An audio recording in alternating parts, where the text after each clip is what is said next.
Ryan was a student who I connected well with because we had similar research interests. He used to pop into my office. He wasn't my student, he was Dr. Anderson's student, but he would come by my office and say, let's talk about ethnic identity. I was like, yay, I found a friend. And then he did a big mistake and put me on his business committee, and that made his life very difficult. That's okay, we still love him. So this is Edwin Vazquez. He obtained his bachelor's degree from HSU in 2013, and then his master's degree in 2016. He is currently at Arizona State University working on his Ph.D. in family and human development, working with some of the big names in ethnic identity research. Yay! I'm jealous, but that's okay, I love them. And his talk today is on this, the role of siblings and as socializing agents in Mexican origin families, specifically talking about ethnic identity. Give him a warm round of applause.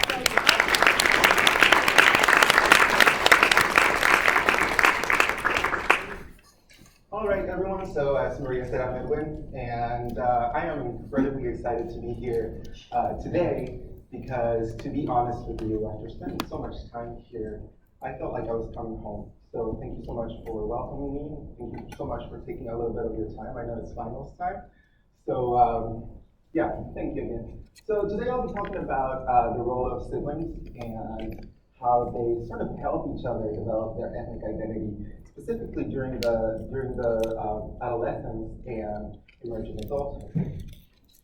So one of the things that we know is that individuals that come from underrepresented ethnic groups, they have very specific behavioral styles that come from their cultural background, right? And we also know that the family is a very important context for cultural socialization, right? So that transmission of cultural values is going to happen in the family. Now, one of the things that we see in the research and the literature is that parents play a very important role, right? I mean, when we think of who is raising us, we think parents. When we think of who is socializing us, we think parents, right? But as we know, we don't just grow up with parents, right? A lot of the times, we have other people living with us. How many of you have siblings? Right? So, what if siblings have some sort of role in socializing us? So far, little is known about the role of siblings in cultural socialization. And this should be surprising, right? Most of you raised your hands. And what we see in the population is that most Latino youth grow up with a sibling.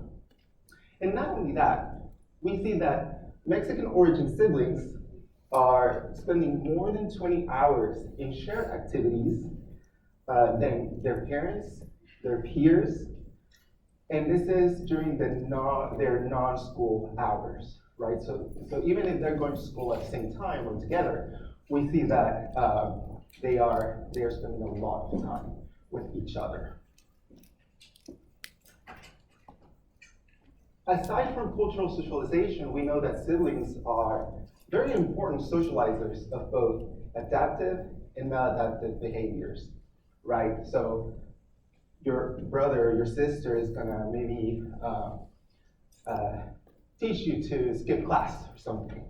But we also see that they are socializers of developmental or adaptive behaviors, right? Like prosocial behaviors, getting along with others, sharing toys, etc.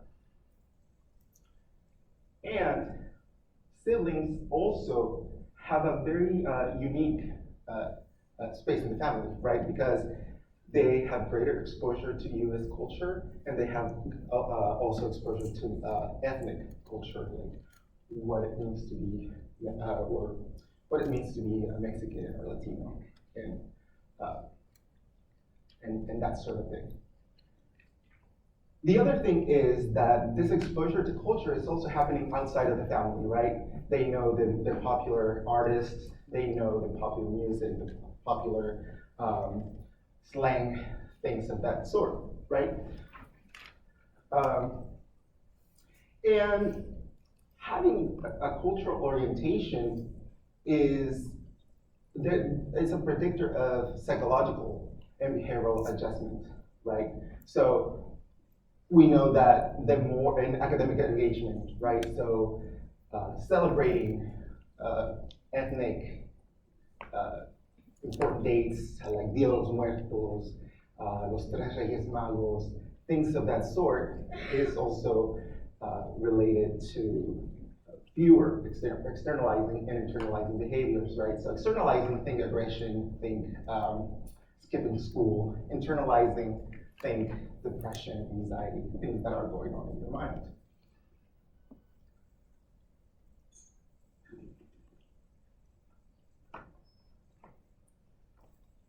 Now, the reason why we're looking at adolescence specifically is because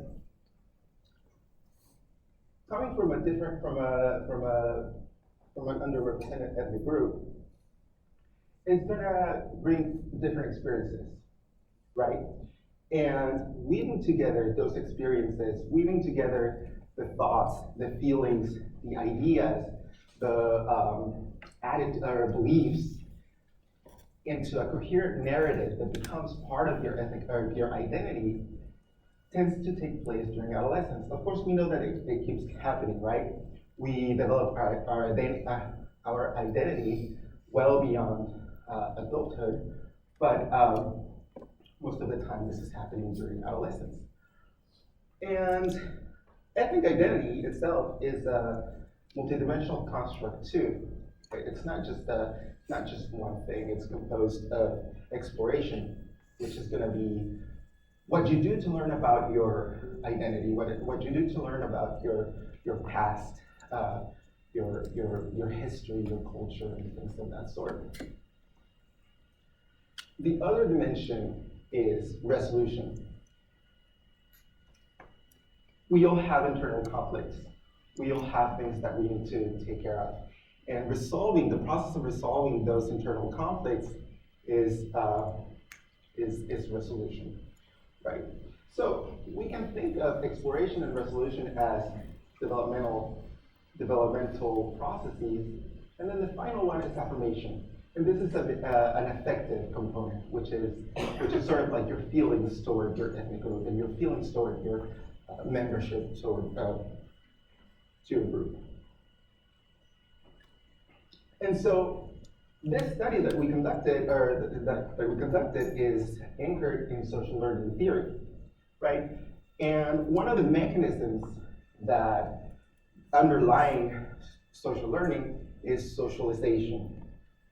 Right? And so when we see kids, when we see children, how similar they are to their parents, we think, oh, it's because they are modeling their parents. They are they're copying their parents in certain behaviors. Not all of behavior is socially learned, right? But part of that is modeling. Not a lot of research has been done on siblings in modeling, but there was a really cool study with Mayan kids where what they found was that older siblings were taking care of their little siblings, and they were teaching them how to be part of their social structure, of their social group, and how to be competent in that setting. Furthermore, the whole modeling thing is going to be looking differently depending on various contexts, right? For example, younger siblings are going to be more likely to model those who they perceive as more powerful, as having higher status. And who is that? Your older sibling, right? People are also more likely to model those who are similar to them. So if your sibling is the same sex as you are, if your sibling is the same immigration status, for example, you might be more likely to model your sibling. So, for this study, we had two goals. The first one was whether siblings sort of model each other after each of the dimensions of ethnic identity. And then the second goal was to examine whether diet characteristics, right? So whether similarities between them would influence those effects, whether the relationship in the first goal would look differently depending on these diet characteristics.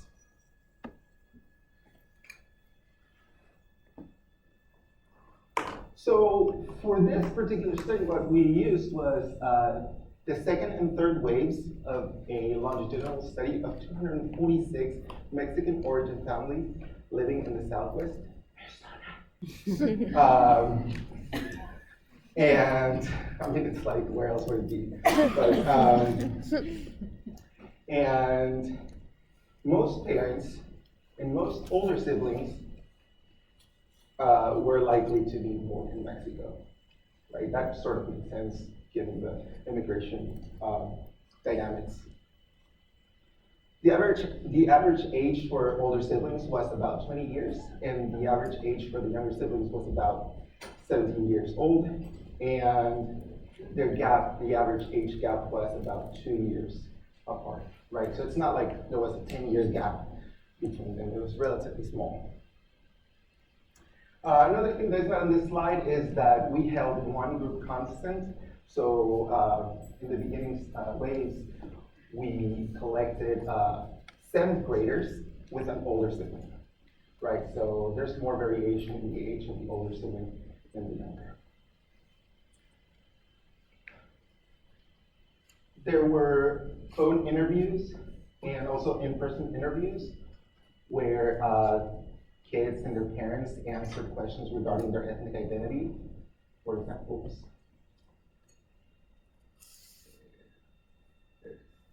so what they do to explore their ethnic identity, whether they have resolved conflicts about their ethnic identity, and how they felt about their ethnic identity.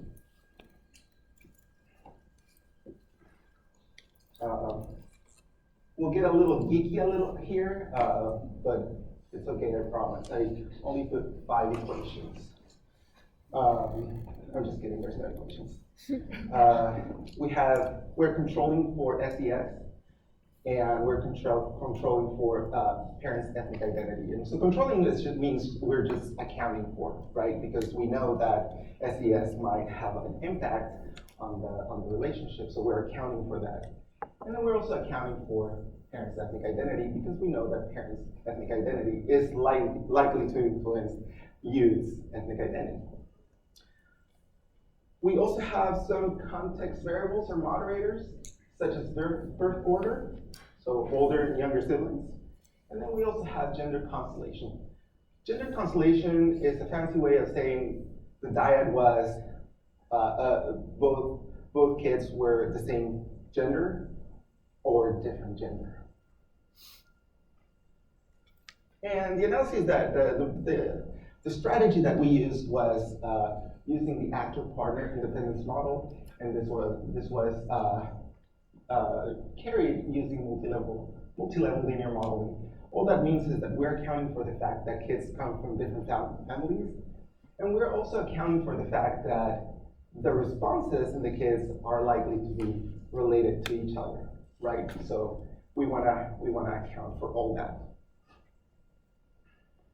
And so here we have older siblings affecting younger siblings at time 2, and then younger siblings at time 1 having an influence on older siblings at time 2. And then we have the correlation represented over here in the responses.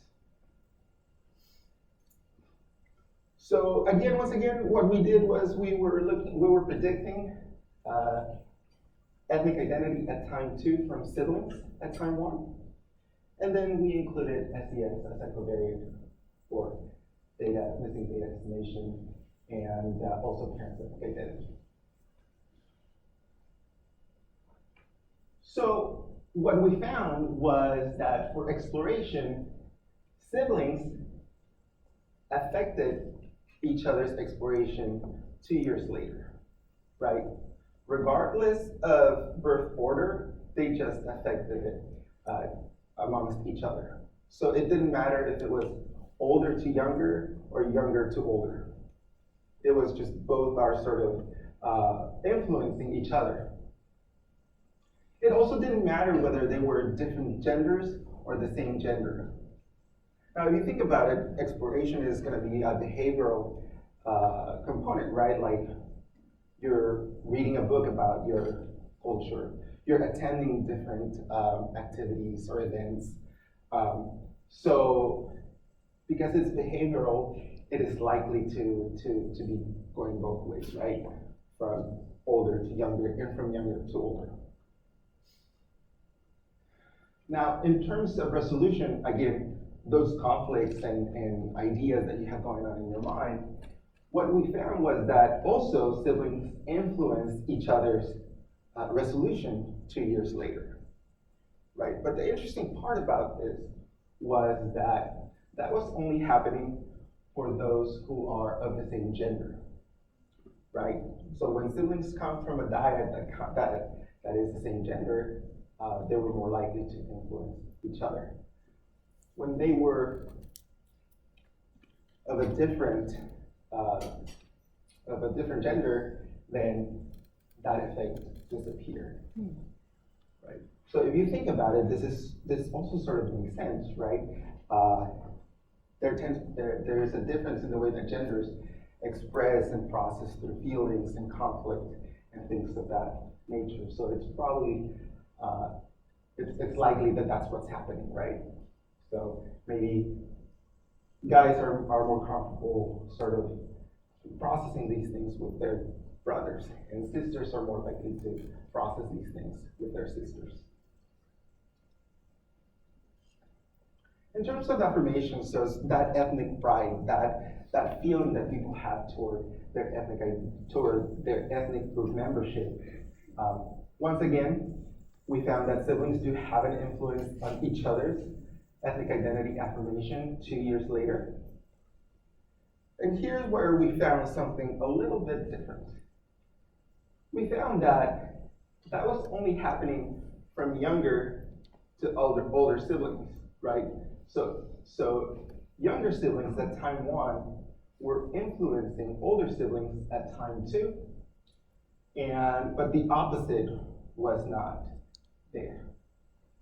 Right? So contrary to what we predicted, we find that older siblings were really not having an effect on how younger siblings felt about their ethnic identity 2 years later.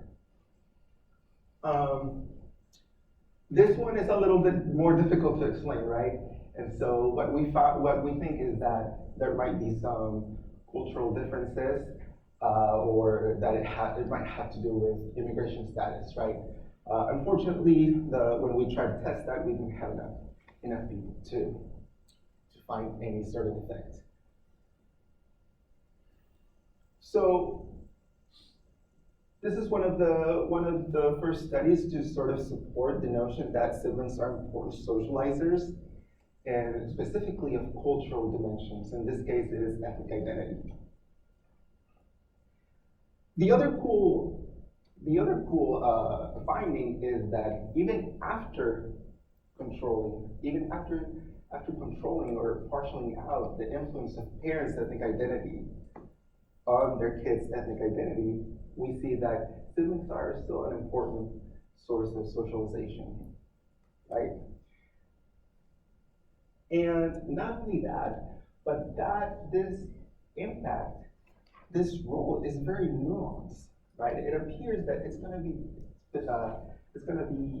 to be looking different depending on the ethnic identity dimension, and it's going to look different on the diet characteristics, right? Whether you come from a diet with same gender siblings or a diet with different gender. It also depends on whether you're the older or the younger sibling.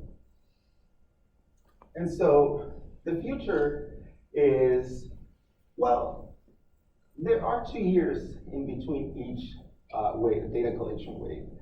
So one of the things that we want to do is replicate this, but maybe with less time between waves. And then also we want to look at this at an earlier stage, right? One of the things that we see in the literature is that sibling relationships become more egalitarian as they grow older, right? When they are younger, they sort of see their older sibling as this amazing person, this superhero, kind of sometimes, or they just don't like each other. But whatever differences are going on, they're more pronounced when they're younger. And then they become more egalitarian, and it doesn't matter as much when they're older. And the more important step forward is going to be looking at the mechanisms underlying these processes. We want to know why this is happening, or through what behavioral processes the modeling is taking place.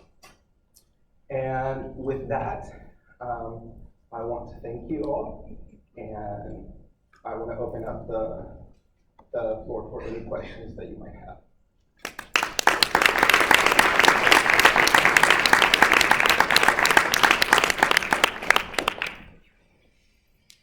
Did I go too fast? So how did you measure resolution? So if you were gonna, like, when you were actually taking the measurements from the families, what did that look like? So what it was either phone interviews or or in-home interviews. And so the child was sitting at the table, and then we had a computer to the side, and then we read those questions and just entered the measure into the computer. And so it was a survey. That's how we measured it. So sort of like, I understand what it means to be Mexican, or I don't feel conflicted about my ethnicity or stuff like that. Yeah, it was about 7 questions or something like that. Yeah. Cool.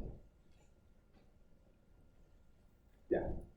Regarding the resolution, you said that it was influenced between siblings and they shared their gender.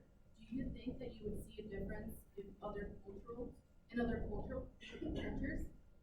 or do you think it's specific to Mexican American culture?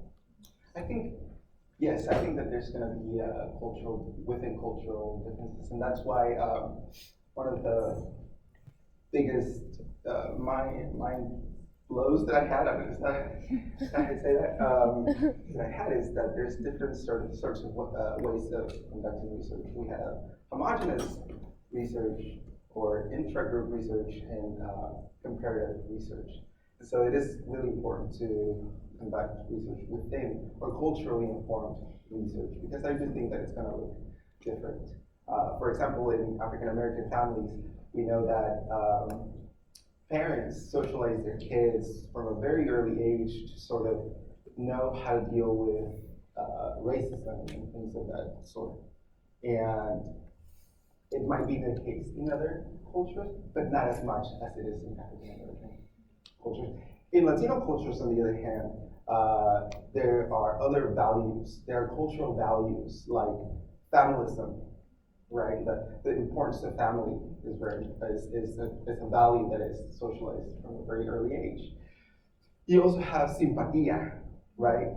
The importance of being agreeable and to get along with others, right? You have respeto, right? The importance of being respectful to your elders and other people around you, right? And those are, not that they are not found in other cultures or anything, but these are very specific values that are culturally specific to Latinos. Yeah. Yeah. Questions? Yeah. I have a twin brother. Do you think that having a twin would also greatly affect your ethnic identity or shape it? That's a really interesting question. Yeah, I don't know of any research with twins, but that would be a very, yeah, I think it would have an effect, especially what I'm thinking of is sort of the more organic influences like genetics and all that. So I wonder what that would look like. Yeah.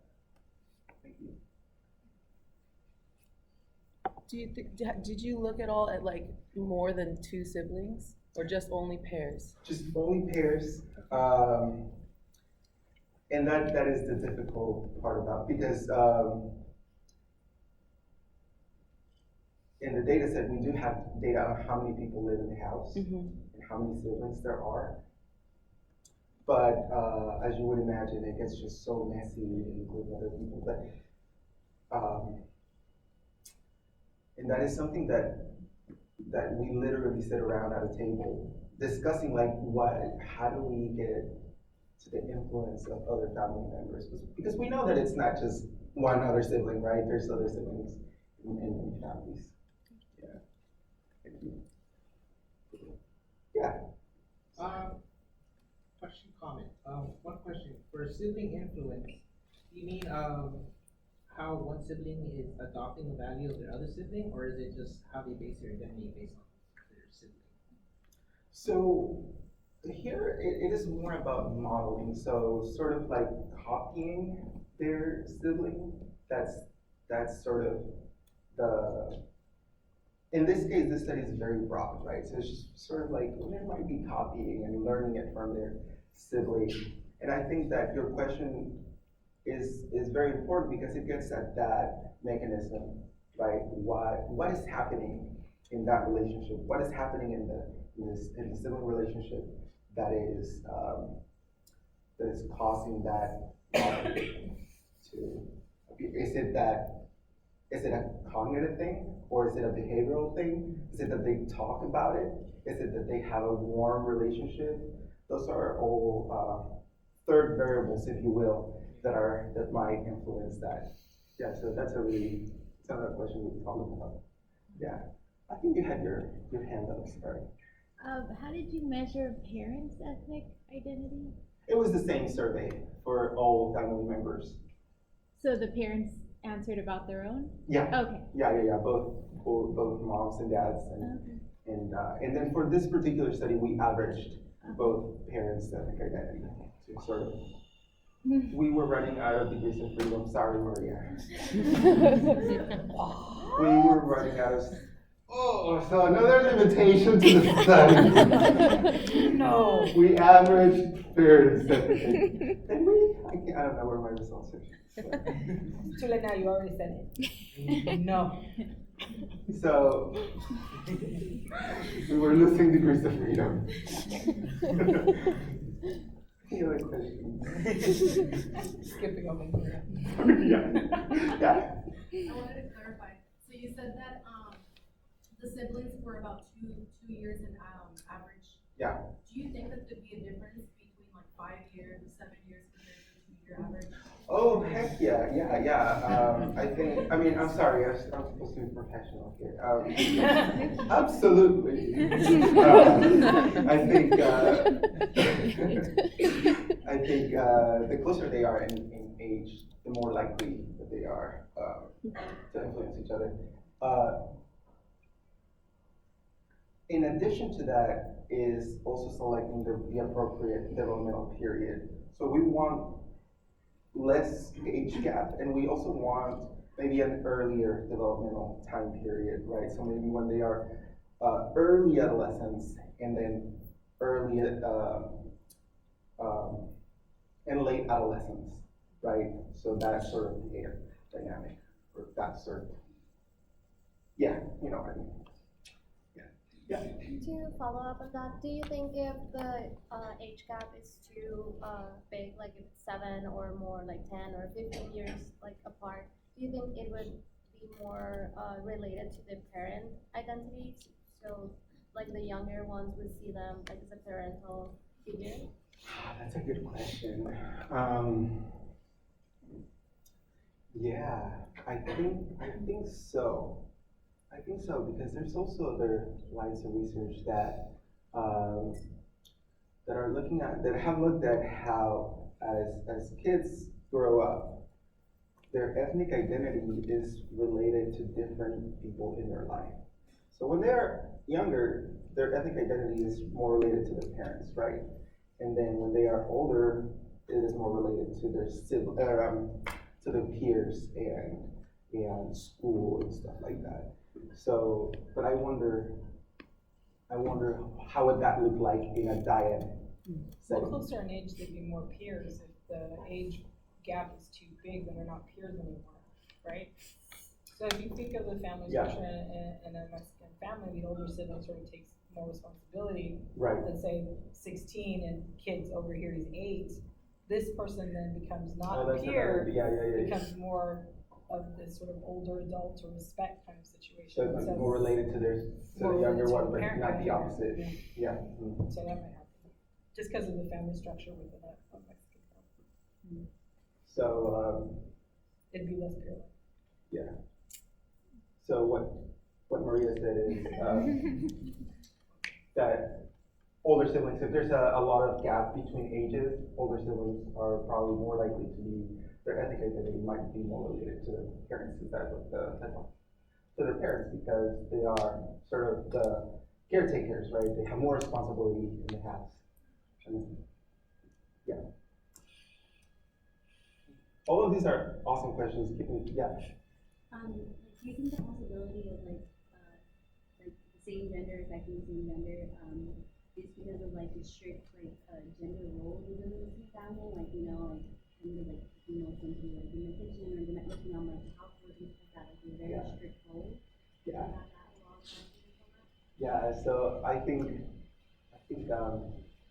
2.5 years, I would have been like, no. And now 2 years and a half, or 2 years and a half before I would have said that. But now what I learned is that in general, Mexican origin families tend to be highly structured around gender. And so, so yes, to answer your question, I do think that in this particular sample, or in this particular population, we would find that. Absolutely. Very good question. This side? Am I not paying attention to you guys, or are you guys just really quiet? Yeah. Yeah, so the main one is, I think, well, there's a few. The main one is that 2-year gap. We really want to decrease that 2-year gap. The other one is that toward the end, as you saw, the age was about 20 years, or give or take.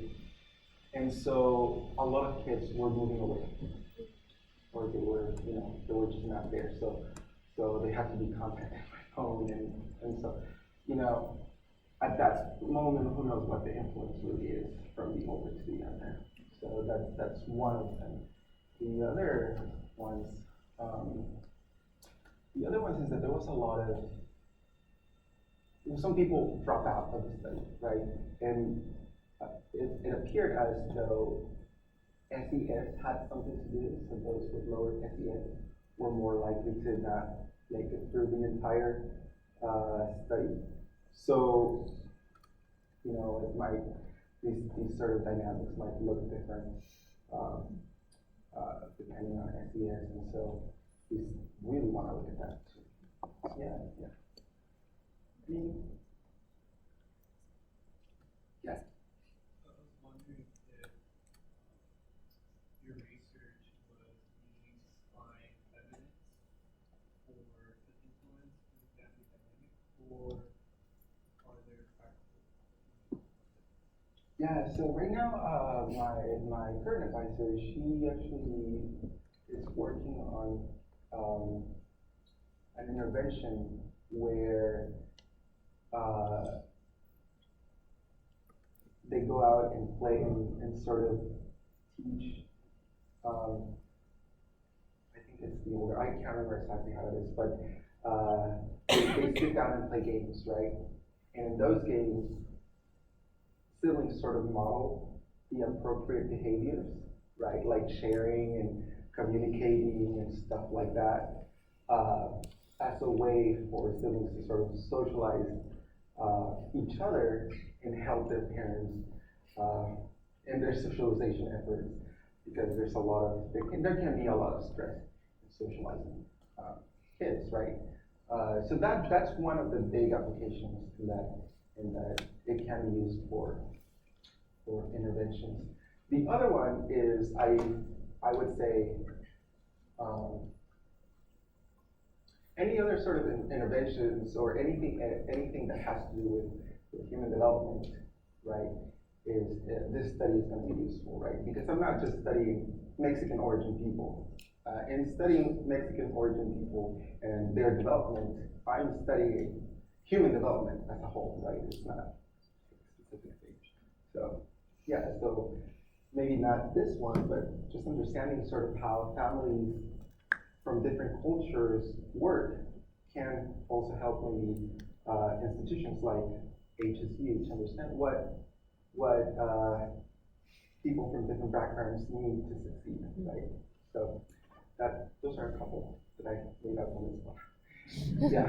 Any? Yeah. Are there gender differences in the ways in which exploration, the ways in which it happens? So in this sample, we didn't find evidence for that. We did test whether gender was moderating that relationship, but we didn't find it. Actually, more so like behaviorally within the Mexican origin families. Are there gender differences in the ways in which they Like, so maybe like how the way that mothers influence their kids and versus parents versus fathers, or older, or like a sister and sibling and brother and sibling, like that.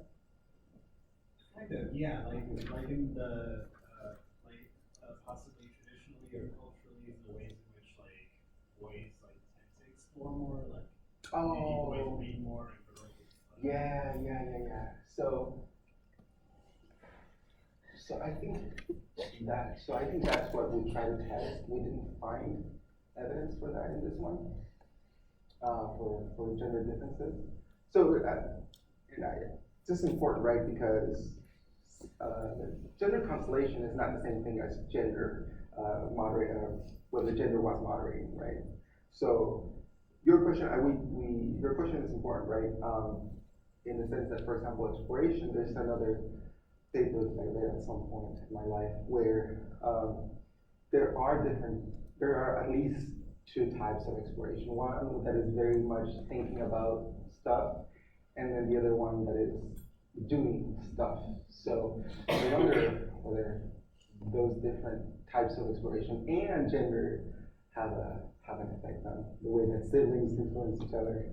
So yeah, good question. But to answer your question, we tried that and we didn't find it. Yeah. Yeah. So another question I had is, it would be interesting to see the impacts of colorism in terms of how a sibling may view a white passing sibling versus a more indigenous sibling. So that'd be awesome. Yeah, and just as a comment to that comment is one of the things that we see is that it's not all rainbows and butterflies and close and tight,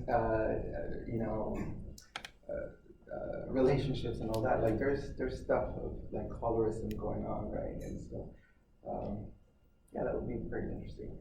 You can see it too within certain family sets. Oh yeah. The pronounced identity looks slightly different, or the terms used to identify are slightly different, like, depending on the experience. Yeah. Like one sibling might identify themselves as Latino, and then the other one identifies themselves as Hispanic. Yeah. So that, and there you go. Good questions. Come on this side, you can like ask more questions. No pressure. No pressure, but kind of.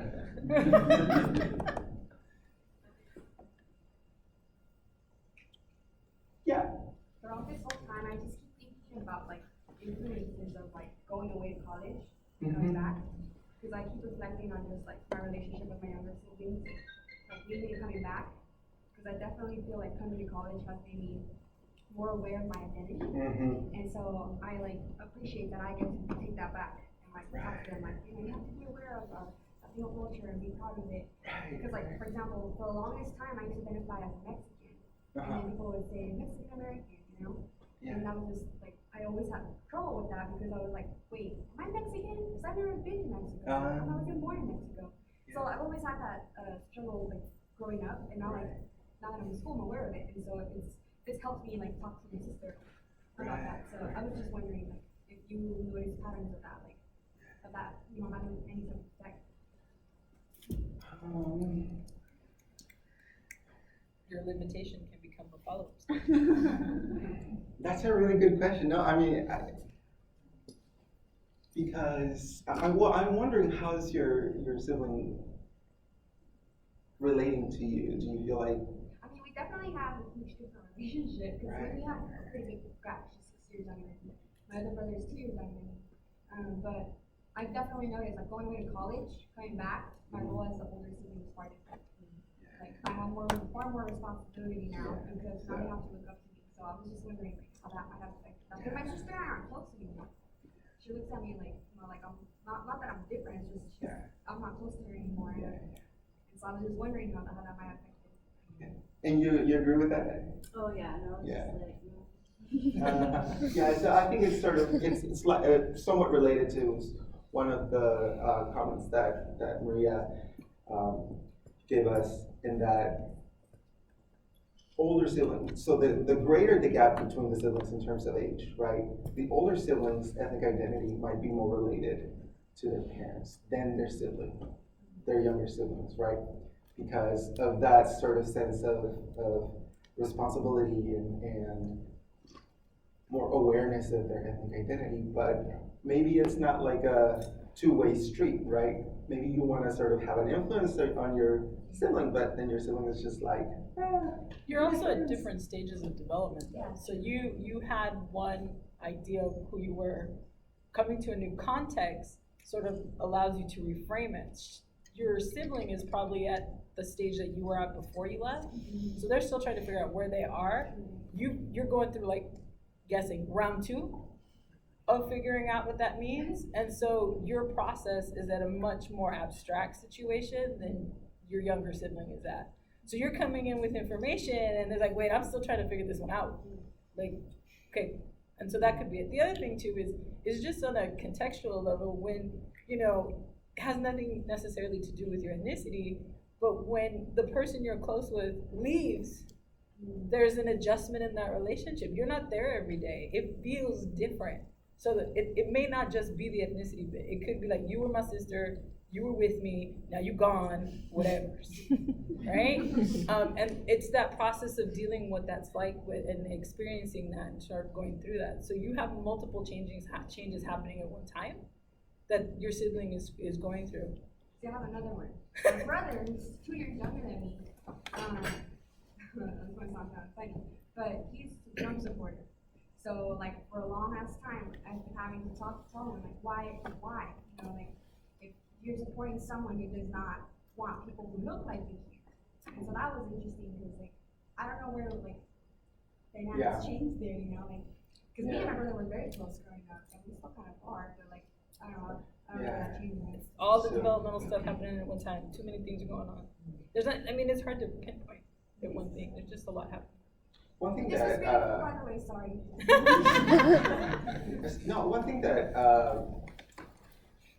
that we find again is that there's hierarchy in Latino families. Latino families tend to be very hierarchically organized, especially around gender, right? And so because of this, there can be a tendency for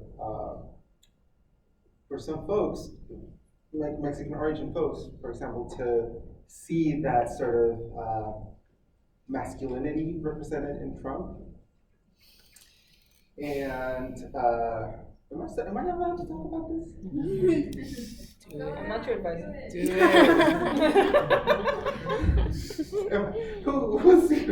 Who knows this question? Who knows the answer? Anyway, this is all I'm going to say about this. So they might see masculinity represented in different people in the media and office, and therefore maybe identify with that. That's what I will say. Yeah. Yes. Any other questions? Yeah. He's like, walk away from I'm good. Yeah. Hey. I know everybody's talking about siblings, but can you see this region as other family ties,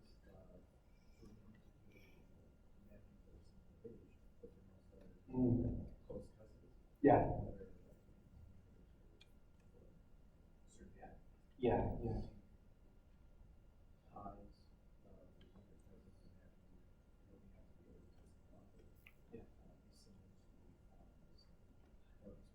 Yeah, I think so, especially if they live in the same or really close to each other.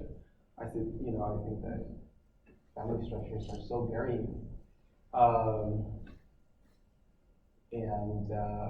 But from an empirical point of view, I haven't personally looked at research on that, but yeah, absolutely, I can see that. Yeah.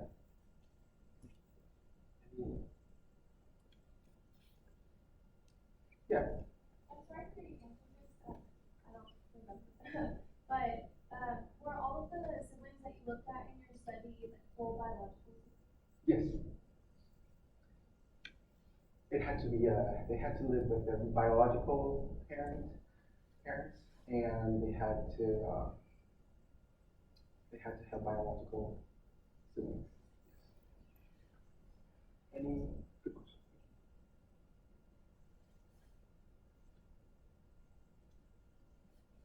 Oh, sorry. Yeah. I just wanted to tag on to what you had asked, because I think if you applied like informational influence, social identity, like influence theory stuff, what you were saying was like a good approach, right? Like if you could make that ethnic identity more salient in the conversation than the masculine or gender identity, especially if you're approaching it as a female, if that might help with the message, because like you were saying, like that masculine identity is probably more salient when looking at Trump, Yeah. So maybe different ways of communicating, and is that sort of like removing the gender, like talking to it, trying to get that Mexican ethnic identity to be more prominent with your brother than than his gender identity. So maybe exploring. Technically, we're more conservative. It's hard.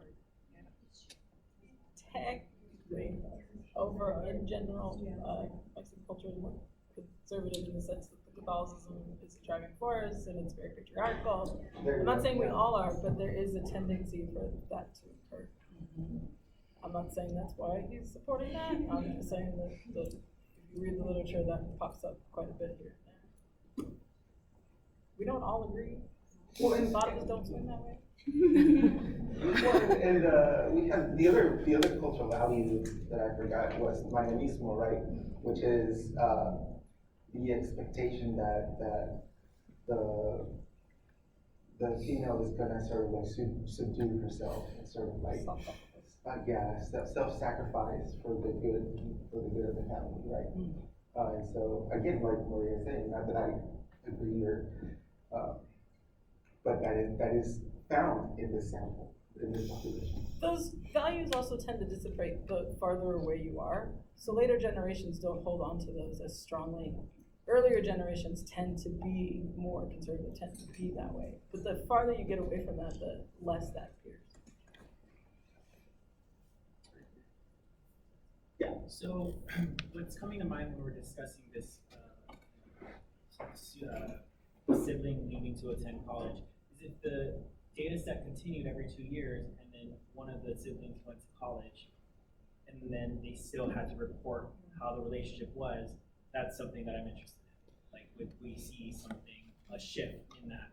It's kind of what I feel like we're alluding to could happen, but the limitation is a follow-up study. Yeah. So that is one of the limitations.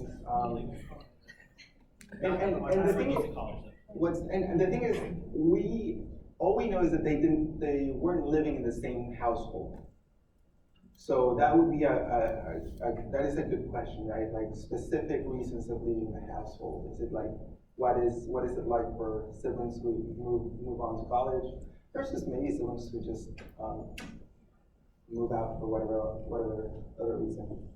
But in the day of FaceTime and Skype and all of that, you can still try to maintain a relationship. I don't know how many of you do that, but I'm just saying, I mean, there's still a way to have an influence. Yeah. If you're engaging in that. If you're not, yeah, it's hard. Yeah. Just because we have to. Sorry. No, I'm just saying, I'm just saying that it's an option, that like, it could change. Yeah.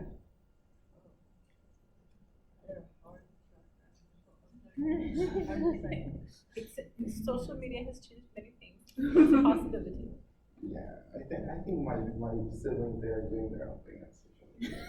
But all right, two more questions. Let's be nice.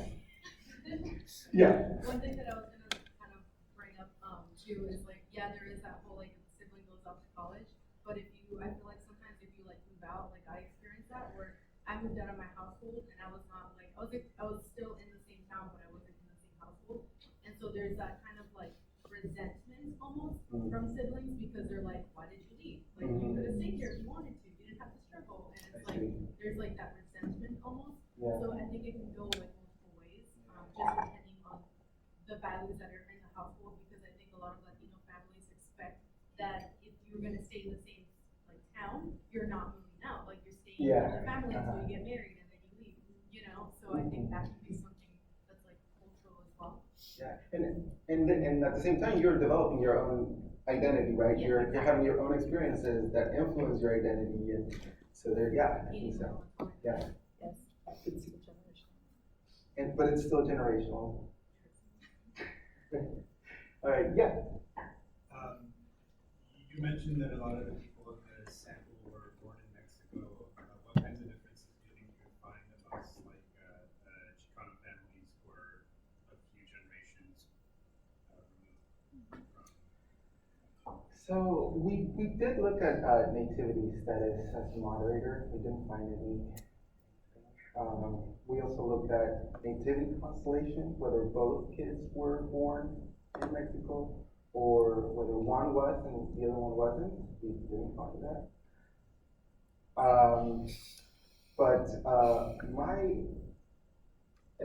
But we tested this because we know that the farther away you are in that generation, all of these sort of cultures and values and things, they sort of disappear, right? And so we might not really see the same sort of relationships or influences among siblings. But it would have been good to find something so that we have data documenting that. But they were too close in age. I'll argue with you over dinner. That's a good idea. Oh, maybe I can look at that first. That's a good idea. Okay. I'll take second or third off the I'll talk to Ken. All right, I think that's. Oh, you can come up to the front. Okay. Yeah. All right. Well, thank you guys again for taking time of your Friday. I know that there's so much to do on a Friday night. Study. Yeah.